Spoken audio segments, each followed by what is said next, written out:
Ooh, camo tarp. Kind of the brown camo. I like it. I like it. Camo tarp. Ooh, good morning. Good morning, everybody. It's Camo Dave here. Going out for a little drive this morning and gonna do a little driving and talking. Oh, I got a stained shirt. Look at that. Some of these, yeah, I gotta get rid of some of these t-shirts. They're getting kind of cruddy looking. Good morning, everybody. It's Sunday. I don't know what the date is. I don't care what the date is. What is today? 17th, 18th, 19th? I don't know. 21, 20, 19, 18. I think it's the 18th. Good morning, little Adam. Yeah, people ask me. They continue to ask me whether I'm gonna... You know, I'm keeping little Adam. Don't worry, little Adam. You know, you're worth about $500, Blue Book. I'm keeping you. But I might be buying a van. Sometime this summer. I'm still saving up for it. That's right. I am. I'm putting, you know, you make some donations to my channel here on the Super Chat and the PayPal and the email, and I do appreciate it. I'm saving money up, and I do want to get some sort of a vehicle where I can do some camping in it. I want something nimble and smallish, but enough room so I can, you know, sleep in the back if I need to. But I do not want to do an RV with all the systems and tanks, and no, I don't want that. I'm not going to be living on the road. I want to do some traveling and have the ability to, you know, sleep in the back there if I want to. You know, and for the weekend or a week or something. Mix it in with some hotels, motels, and Holiday Inns, you know. So that's what I want to do. And I, you know, would like to get another vehicle, and I'm looking around. I'm keeping my eyes open and all that. So, yeah, I don't know, man. I don't know. You know, we were talking, I'm not going to mention who this channel is. You can probably guess. There's a certain Nomad who I've been covering for almost the 5 years I've been doing this channel. 5 years. 5 years ago is what, 2016 is when I started doing the Camo Dave channel, or what became the Camo Dave channel. And this Nomad, over the years, has always had a bunch of parody channels with him, okay? He does his videos, and they were parody channels. And at one time, there were 5 or 6 parody channels covering this guy. And I really do think that helped him grow his channel significantly. And then over the years, he kind of turned on the parody. He seemed to be okay with it for a long time. And then he seemed to kind of not be okay with it and started kind of going after the parody channels. And maybe the parody channels were going further than just being parody channels into other things and you know, organizing people against his channel and to do other things besides just make fun parodies. It was getting kind of mean-spirited. And so this Nomad started really going after the parody channels. You know, and they went away. And there's a number of them that have gone away over the years, except there is one parody channel that remains. And I'm not going to give you the name of it. You can probably guess what it is, but there's one parody channel that remains covering this particular Nomad. And, you know, every day or two, another video pops up, and they do liberally take his content. They sometimes speed it up. They may, you know, to kind of get around the bots or whatever. But even still, you know, speeding up content, you know, taking it to double speed or something doesn't mean you're immune from copyright laws. You know, if you take Gone with the Wind and speed it up to double speed and it only plays for an hour and a half instead of 3 hours, you're still violating the copyright, you know? So, you know, but yet this parody channel seems to get away with it. You know, he's got to know about this channel. People are talking about it. They dox him in the comments. They talk about him all over the place. And he, you know, the channel stays up. Nobody does anything about it, including him. He could very easily shut it down if he wanted to, but he doesn't. And that is what a lot of the people that I'm talking to are wondering. Why doesn't he care that this particular parody channel exists and is so blatantly, using his material and putting up private information in his comments, etc., etc. It is a funny channel, and I do enjoy it. And and this particular Nomad is, I almost said his name there, is not the only Nomad that is parody. There are a few others, but he is the primary one. And I don't know. I don't know, man. Does he still see the value in having a parody channel? Only this channel. I mean, this channel only gets a couple hundred views a video, and this particular Nomad gets way more than that. So 99% of his subs probably don't even know this parody channel exists. But it is funny. I don't know why. I don't know. It's weird. Is there does that? And then some of my commenters are wondering if there's some sort of connection going on between this particular Nomad and this parody channel, and he, for some reason, thinks this is okay to do this. And if you're saying that, hey, if you're gonna admit to the fact that, hey, if you do a YouTube channel, somebody's gonna parody you. I've had parodies done about me many times. Okay. Most of the time it's fine. I'll laugh at it. Sometimes you get mad at it, but you go, what the hell? No one's going to watch that anyway. So, but, wouldn't it be nice in the scheme of things to have some sort of control over the parody channel that's covering your channel? Or at least a wink wink, like, okay, that's cool. So they won't be too nasty with you. You know what I'm saying? There's one thing that's kind of good-natured parody, funny, and then it gets over the top. And I think, that's what was going on years ago with some of these other parody channels that were covering this particular Nomad. I don't know. I hate these stupid lights that skip cycles. Anyway. We're stuck at a red light here. Skipping the cycle, anyway. This little town of Morganton has so many car washes. There's so many. One's falling into a sinkhole. There's another one for sale over there. There's like 5 or 6. There's a lot of car washes around here. Man, oh man. Oh yeah. All right, I want to drop it down a notch or two and talk about Max and Lee today a little bit. We get into that. It's a very sad. We won't belabor the point, but I think we've talked it out. Somebody, Lee jumped in front of a train a couple weeks ago. She had been part of a channel that was very successful, a Nomad channel, traveling around with her then boyfriend Max, and she broke up from Max in 2019, and then she got another boyfriend and had started a separate channel. And again, there's an Australian news, what is it, Channel 7 News in Australia. That's one of their major TV networks there. Anyway, they interviewed her father. Lee's father lives in, his name is Will with one L. He lives in Battie, B-A-T-T-I-E, Canada, wherever that is.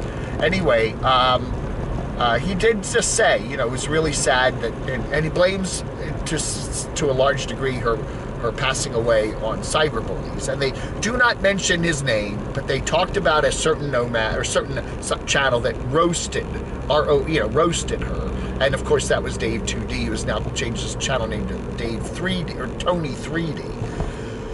Anyway, we talked this thing, ad nauseum. Are you going to blame Dave, or was he just being funny and didn't realize that Lee was going through all the depression she was going through? And the one interesting thing in the article that stood out to me was the fact that Will, the father of Lee, said, and she's Canadian, I guess, said that her, jumping in front of the train there in Santa Barbara there in late March, I believe it, was, they never even knew that was, he had communicated with her the same day, that morning, and she seemed to be fine. She had plans for the day. She was going to go out swimming. She was going to go get her COVID vaccine the next day.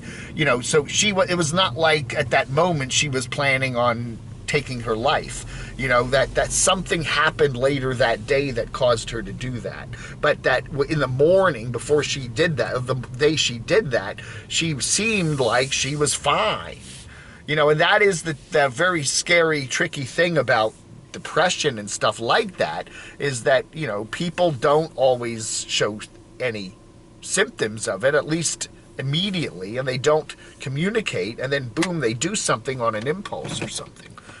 And it's really, it's, you know, again, we've had, again, so much debate on this, and I don't want to belabor all that, but I just want to say that we're at a situation here where I don't know if there's any more that can really be done about the whole Max and Lee situation and the Dave 2D thing. Dave's taken down his videos, although he has come back with several live chats. One of them was trying to raise some money, claiming that, people were mad at him and he was afraid for his safety and wanted to get away, and could you help him out? And he did raise, I don't know how much money he raised on that, but he did do that. That came right down, came down immediately after he was done with it. And he has put up at least two other live chats where he talks about, doesn't even talk about the situation, just has kind of music playing, and he's kind of bopping around on the screen and not really addressing anything and just saying hi to everybody. So he is still there. And the channel's there. He's still probably at his house where he lives up there somewhere in North Country of the Upper Peninsula, Michigan, But it seems like everything is, at least the raw emotion there has calmed down, and but the people are, but it is interesting. Again, what do? YouTube, here's a YouTube channel, Max and Lee, 500,000 subs. They seem to be nice people. They seem to be well-adjusted. They seem to be happy. Lee has some issues in her life, starts her own channel, breaks up with the boyfriend, has another boyfriend, living there in Santa Barbara, seems to be happy. Her friends said she was even planning to do a maid of honor at a bachelorette party.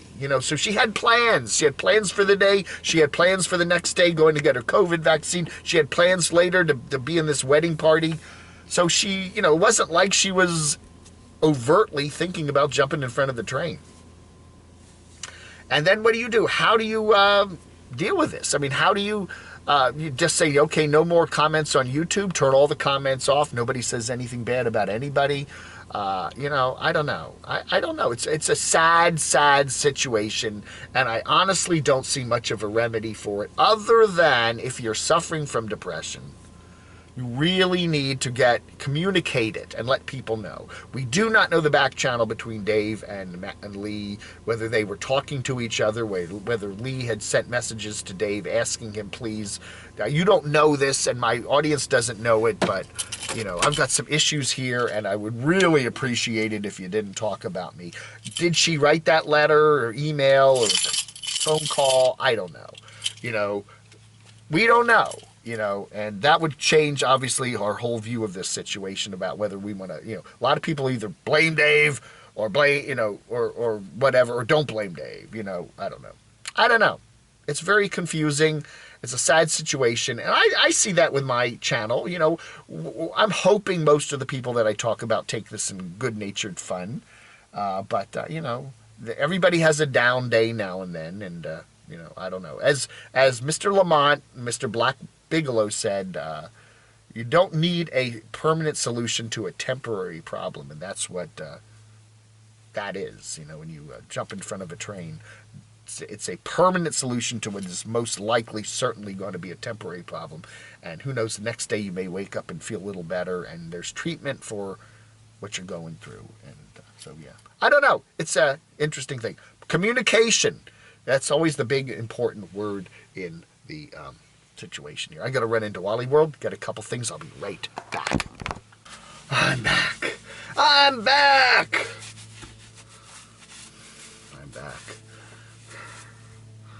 This mask, I don't know, it rides up. You ever have these masks where they kind of ride up your face, and then they're covering your eyes? I can't see. I can't see. Yes. Good morning again, little Adam. No.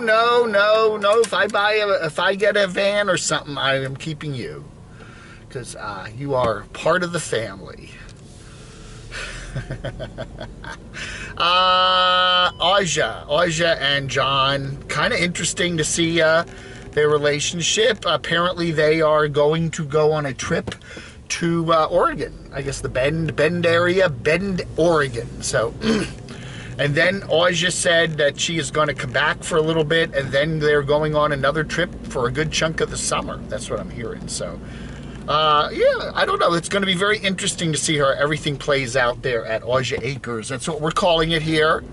We got Nomad Ranch Dressing, formerly Ed and Sue, band at the Nomad Pug, the New Dog Scout. We're going to have a lot of people there congregating at Aja Acres over the summer. They're already there, a good chunk of them, good number of them. Rady, again, we got the permanent tribe. There's certain people, Randy, Rady, a few others that just seem to be, they're not always there in the tribe, but they do seem to be part of the tribe most of the time. And of course, that wonderful, the wonderful state of Arizona, where pretty much if you're a nomad, you never have to leave it.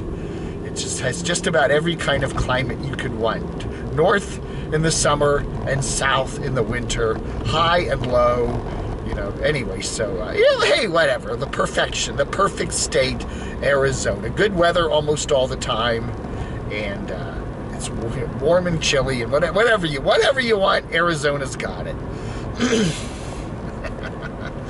Oh, yeah. And that's about it. I want to thank everybody for watching the channel. Thanks for your comments. I always love them. Thanks for showing up on the live chats. I've been doing the Saturday live chats, 2 of them, and then I probably am going to be throwing in a midweek live chat. We want to do an all-call-in live chat coming up soon. I'll let you know about that. 571-419-0463 is the Camo Dave hotline. 571-419-0463. Call me up. Most of the time, people call me up and just leave me text messages. Mr. Ray calls me 5 times a day to, you're just jealousy. You know who that certain nomad. When he goes, you have a call from Ray, I press 7. Beep. I don't, Mr. Ray, I'm not even listening to most of your calls. When I see it, it's like you've called me 7 times in a day. I knew that would happen when I have the hotline. There's always going to be some strange people that are going to abuse it. But, hey, go for it. I don't have, I hear the messages, you have a call from Ray. Beep. I laugh. But I do like your what you're sending me on the texts. I love them, and we did mail out all the shirts last week, at least the ones that we're still working on. There's a few more shirts I want to get out to people, mainly as gifts and stuff. So I'm going to work on some more shirts coming up in the next week or 2. Get some of those out. I really, really, really just love making those shirts and the stencils and all that crap. By the way, there it is. There's the Burger King. If you want a Whopper meal free from Camo Dave and you're a nomad, come on by, give me a little warning, and I'll do that. I'll buy you a Whopper. Now, somebody said, nobody wants a Whopper. It missed a cycle again. Well, the red lights, they all miss cycles. Come on. Nobody wants a Whopper. I do, we also have a burger place, a really good burger place, Uncle E's, and a couple other places, so I actually do take people to other places, so. All right, folks, thank you so much for watching. I do appreciate it. It is the something or other 18th, maybe the 18th of April. I got a lot of travel plans coming up. I'm going to be doing quite a bit of traveling up into the mountains here and doing some hiking this spring. And I want to get out to Arizona, Las Vegas later this summer, and Tennessee. There are some certain nomads that are going to be in the Nashville area or somewhere in Tennessee. I really do want to meet up with them. And Eastern Tennessee, Pigeon Forge. Everybody goes to Pigeon Forge and Dollywood, and I want to be part of that. Damn it. I want to do a Dollywood video. Come on. Walk that crazy skyway thing. Where you, maybe maybe finally meet the carpetbagger for a second time. I don't know, man. And I want to go up to see my friend in Martinsville, Virginia, up near the NASCAR track where he's got his bomb shelter in the basement. Definitely going to do that. So anyway, a lot of plans this summer for some traveling, so we shall see where it all goes. All right, folks, thank you so much for watching. You have a wonderful rest of your Sunday, and I will chat with you later, Gator. Flag under.